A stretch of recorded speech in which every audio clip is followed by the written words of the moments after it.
what are some of the market inefficiencies that can be used for trading as well? Right. Well, so the idea of micro alphas is really that you exploit any inefficiencies you can really think of. There's clearly a lot of them, and I've got I've got a large toolbox myself of inefficiencies that I can look at, and probably some of you can already answer a number of those.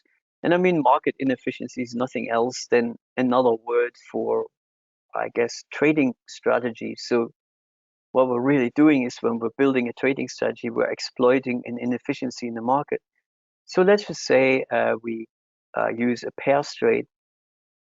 Basically, the inefficiency there is that there's two pairs that are co-integrated and they have this common movement, and this common movement is somehow exploitable because it's not a totally random movement, and we can actually systematically exploit that. Now, this is one market inefficiency. Obviously, there's quite a few, and you probably know most of them. We've got trends, we've got mean reversion, we've got cross correlation, which is basically correlations between assets in a sort of horizontal way, like rather than exploiting the time series, we exploit what happens between different assets. There is things like chart patterns.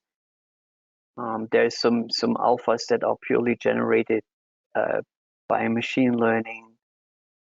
There's also some that use alternative data such as sentiment and so on.